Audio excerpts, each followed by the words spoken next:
कमल के तालाब में खड़ा हूँ, तो यहाँ से तो अंता की जनता की ओर से तो कमल खिलना ही खिलना है और इनकी भावना है। और मेरे साथ में जो खड़ी है वो भी भावना है और इनका नाम भी सुमन है और सुमन का प्रायवची फूल होता है। और आज अमेरिका भी हिंदुस्तान के सामने झुक रहा है। और एक वक्त था, मुझे याद आ रहा है कि एक वक्त था कि देश के प्रधानमंत्री आदरणीय नरेंद्र भाई मोदी को अमेरिका जाने के लिए वीज़ा नहीं दे रहा था।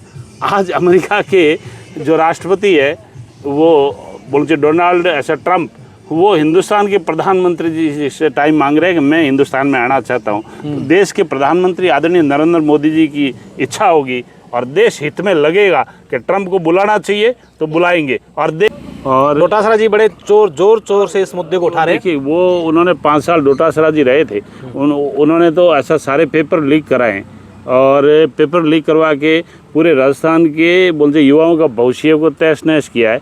और जिस बात की डोटासरा कह रहे हैं और जा रहे हैं उन बातों में दम नहीं है। 5 साल आपके पास में राज था ना, आपने जो है क्या किया, राजस्थान को बोलते युवाओं को एकदम से जो बोलते कुएं में धकेलने का काम किया है। युवा जो है या आपकी पार्टी के कार्यकर्ता है वो दबी जुबान में ये कहते हैं कि यार इस नरेश मीणा ने नाक में दम करके रखा है। आपको क्या लगा, कुछ है?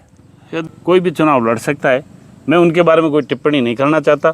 मैं इसलिए नहीं टिप्पणी करना चाहता कि 2023 के अंदर 200 विधानसभा में जब चुनाव हुए थे तो खूब सारे निर्दलीय चुनाव लड़ते हैं, अपना भाग्य आजमाते।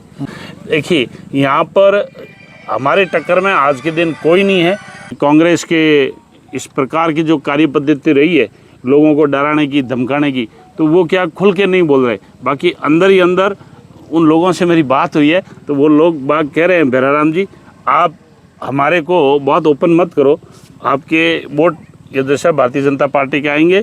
शाम का समय है और तालाब में कमल खिल रहे हैं। सब लोग इस तालाब किनारे खड़े होकर के अंता चुनावों की चर्चा कर रहे हैं और आज की हमारी इस चर्चा में शामिल हैं एक ऐसे विधायक जो विधानसभा में गूंजते हैं और अब उनकी गूंज अंता विधानसभा में कितनी कारगर साबित होगी ये देखने वाली बात होगी। हालांकि सभी पार्टियां हैं वो सोशल इंजीनियरिंग कर रही हैं कि कैसे अलग अलग समाजों से अलग अलग समाज के नेताओं को भेज करके कैसे उनके वोटों को साधें, ये कोशिश है, उनकी कवायद है। लेकिन इसमें कितने सफल होते हैं ये बात 14 नवंबर को मालूम चलेगी। मैं बात कर रहा हूं ओसियां से विधायक भैराराम सियोल की। वैसे ओसियां शेरनी के नाम से भी फेमस है। ये वो विधायक हैं जिन्होंने विधानसभा में एक बहुत ही शानदार मुद्दा उठाया था और उनके मुद्दे को पूरे देश में पेरेंट्स ने सराहा। वो मुद्दा था कि प्रेम विवाह आज के दौर में युवक और युवतियां कर रहे हैं घर से भाग जाने के बाद, उसमें माता पिता की रजामंदी होनी चाहिए, ऐसा भैराराम जी ने कहा था। उस पर बात करेंगे, लेकिन उससे पहले अंता के हाल जानेंगे सर आपसे। 2 दिन से घूम रहे हैं, कहते हैं कि जाटों के जाट बाहुल्य गांव हैं, वहां भैराराम जी को एक विशेष जिम्मेदारी दी गई है ताकि जाट वोट बैंक को साध लिया जाए। इसके साथ साथ आप एक सरकार के सत्ताधारी पार्टी के विधायक भी हैं, लोगों से मिले, तो क्या कुछ माहौल लग रहा है आपके यहाँ? देखिए, ये दशा विधानसभा का जो चुनाव है वो भारतीय जनता पार्टी ये दशा जोरदार मत और समर्थन से जीतेगी, ये मैं विश्वास के साथ कह सकता हूँ। उसके कई सारे कारण भी हैं और ये कारण ये दशा प्रदेश के जो पिछले बोलना चाहिए 21 से 22 महीने में जो विकास की गति दी है, एक ऐसा सामान्य और सरल व्यक्तित्व का आदमी उनसे मुख्यमंत्री बने, तो भारतीय जनता पार्टी में कोई भी ये दूसरे व्यक्ति मुख्यमंत्री भी बन सकता है। और जो ये मोरपाल सुमन जी है जो यहाँ से बोलते विधायक बन के चुन के जीत के जाएंगे तो वो दूसरा राजस्थान की विधानसभा में मंत्री भी बन सकते हैं। इसीलिए इस क्षेत्र का विकास भी होगा और यहाँ से जैसे माननीय मुख्यमंत्री जी के सुपुत्र यदि पूर्व यदि मुख्यमंत्री वसुंधरा राजे जी के जो उनके पुत्र है दुष्यंत सिंह जी, वो 4थी से 5वीं बार यहाँ से लोकसभा के सांसद है और ऐसा क्षेत्र में विकास का एक इस ये दूसरा क्षेत्र का देखा जाए 12 और झालावाड़ दोनों, तो खूब सारे इस क्षेत्र का विकास हुआ है। वो चाहे बिजली के ये दूसरे मामले में हो, पानी के मामले में हो, मुझे पिक की सी जो है ERCP eastern Rajasthan canal project योजना के बारे में।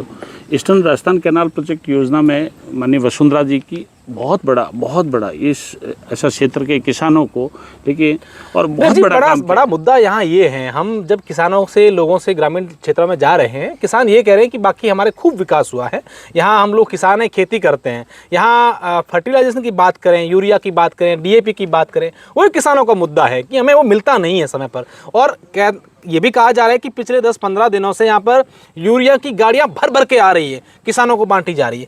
क्या कुछ इस तरह ऐसी बातें आपके सामने भी आई है? देखिए, मैं आपको एक चीज़ बोलते निश्चित रूप से ये कहना चाहूँगा कि ये जो आपके बोलते खाद का जो विषय आया है, इस बोलते खाद के विषय के अंदर एक बोलते साथ में कुछ सामान देने की कुछ बात आई है कि वो कुछ अटैचमेंट के रूप में ये देने की बात आई है। और ये मैं विश्वास के साथ कह सकता हूँ कि जो किसान चाहिए, जिस रूप में चाहिए उसी रूप में काम होगा।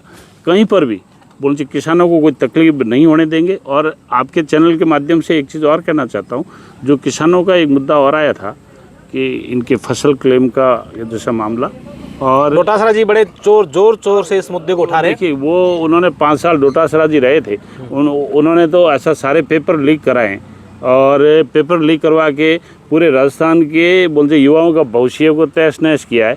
और जिस बात की डोटासरा कह रहे हैं, जा रहे हैं, उन बातों में दम नहीं है। 5 साल आपके पास में राज था ना, आपने जो है क्या किया, राजस्थान को बोलते युवाओं को एकदम से जो बोलते कुएं में धकेलने का काम किया है। कितने राजस्थान के लाखों युवाओं के साथ में छल और कपट का यदि किसी ने कोई काम किया है तो ये कांग्रेस की सरकार ने किया है। मैं आपको विश्वास के साथ कह सकता हूँ, आज ऐसा देश का नेतृत्व है और प्रदेश का नेतृत्व है, दोनों ही नेतृत्व है। आज हिंदुस्तान की पूरे विश्व के अंदर एक बोलते डंका बजता है। आज पूरे विश्व के अंदर यदि कोई पहचान हुई है तो आदरणीय नरेंद्र भाई मोदी जी के नेतृत्व में, और 2000 बोलना चाहिए 3 से 8 और 13 से 18 में जो माननीय वसुंधरा जी ने विकास का जो कार्य किया है, आज उन कार्यों को लोग देख रहे हैं। और 2023 से जैसे माननीय भजन लाल जी ने जो ये बागडोर लिए, उसके बाद में लगातार विकास के काम हो रहे, आम आदमी का काम हो रहा है। नहीं तो कांग्रेस के लोगों ने सिर्फ और सिर्फ भ्रष्टाचार के अलावा कोई ऐसा काम नहीं किया है जिसको हम मील का पत्थर साबित करके मान। लोग यहाँ के युवा जो हैं या आपकी पार्टी के कार्यकर्ता है, वो दबी जुबान में ये कहते हैं कि यार इस नरेश मीणा ने नाक में दम करके रखा है। आपको क्या लगा, कुछ है? देखिए, मैं आपको बोलची मूल रूप से ये कहना चाहूँगा कि भारतीय जनता पार्टी और बोलची कांग्रेस, ये 2 राष्ट्रीय दल है। और बाकी जब भी चुनाव आते हैं, लोकतांत्रिक प्रक्रिया है, कोई भी चुनाव लड़ सकता है। मैं उनके बारे में कोई टिप्पणी नहीं करना चाहता।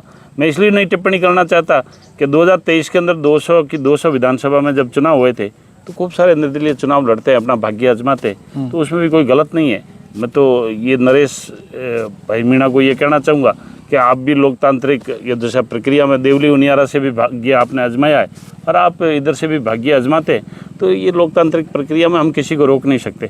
और मैं तो ये कहना, लेकिन आप ये मानते हैं कि टक्कर वक्कर कहीं नहीं है?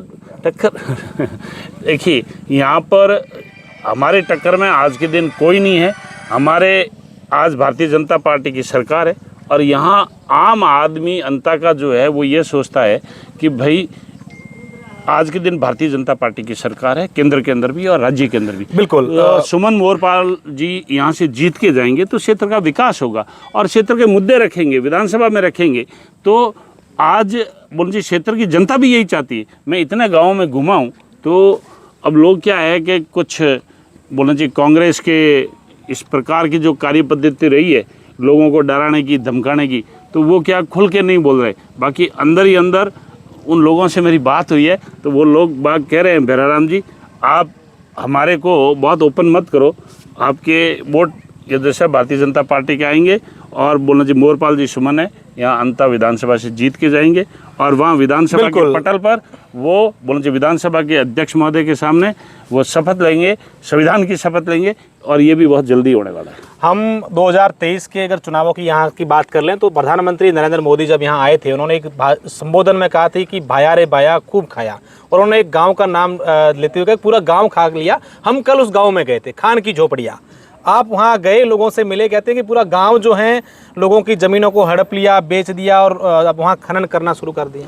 ये देखिए, मैं एक बोलिए अंता विधानसभा की बात नहीं करूँगा। कांग्रेस ने ऐसे कब नहीं खाया, कांग्रेस पूरे हिंदुस्तान क्यों खा गई। ये तो देश के प्रधानमंत्री आदरणीय नरेंद्र भाई मोदी जब से 2014 से आए तब से बोलना चाहिए देश किस गति से आगे बढ़ रहा है। वो चाहे डिफेंस के सेक्टर में हो, चाहे विदेश नीति के अंदर हो, चाहे अंतर्राष्ट्रीय कूटनीति के क्षेत्र में हो, चाहे आतंकवादियों वाला हो, धारा 370 हो, 35A हो, और आपके जिस प्रकार से छत्तीसगढ़ और इधर जो बोलते नक्सल युद्धवादी है उनके बारे में हो, कितना एक्शन हो रहा है भाई साहब। जो छोटे छोटे देश जो हमारे को आँख दिखाते थे,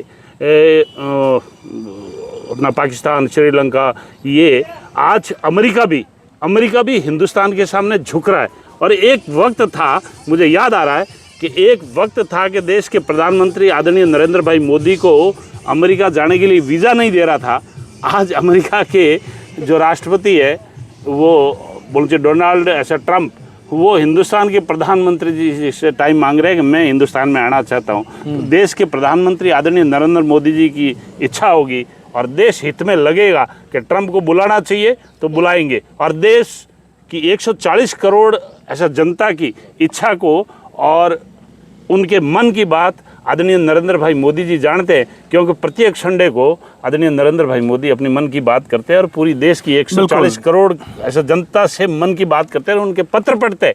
उनको पता है कि हिंदुस्तान का मिजाज क्या है। इसीलिए अभी आजकल डोनाल्ड ट्रंप को भी आदरणीय नरेंद्र मोदी जी नहीं बुला रहे। इसका कारण वो दिन और आज का दिन, आप फर्क पूरे मतलब अंतर्राष्ट्रीय स्थिति पर देख लिया। अपने को छोटी मोटी चीज़ों को, मैं अंताकिया निवासियों को एक बात कहना चाहूँगा और बहुत जोर दे के कहना चाहूँगा, छोटी मोटी बातों को लेके अपने भारतीय जनता पार्टी के साथ में किसी प्रकार का कोई कोताही बरतने का काम मत करना। आज अंतर्राष्ट्रीय स्तर पर जो भारत की साख बनी है, जो भारत की प्रतिष्ठा बनी है और जो राजस्थान के अंदर जो हमारी प्रतिष्ठा बनी है, उस प्रतिष्ठा को बरकरार रखना है। छोटा मोटा कोई सड़क का हो गया मुद्दा या कोई हो सकता पानी का हो गया, बिजली का हो गया, छोटा मोटा आपसी ये जैसे फूट हो गया कि ये इस पार्टी में जाएगा मैं इस पार्टी में नहीं रहूँगा, सारे आप भेदभाव भुला के इस राष्ट्र का नेतृत्व करने वाले आदरणीय नरेंद्र भाई मोदी जी, आदरणीय भजन लाल जी और आदरणीय अपने पूर्व मुख्यमंत्री वसुंधरा जी और दुष्यंत जी को और मोरपाल सुमन जी को और अंता की जनता को मजबूत करना है।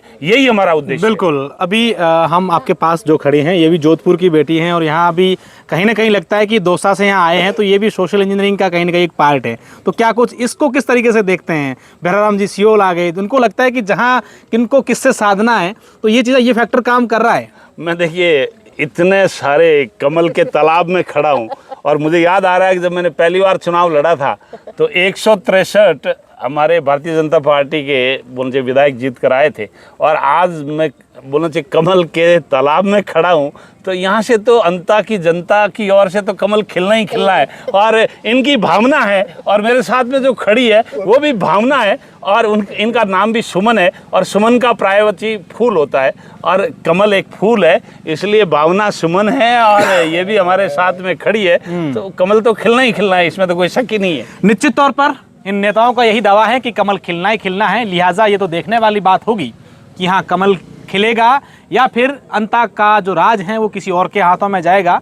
लेकिन नेता दावा यही कर रहे हैं कि हम लोग जो है इस बार यहाँ पर भाजपा के नेता ये दावा कर रहे हैं कि एक बार फिर से यहाँ भाजपा का विधायक बनाएंगे।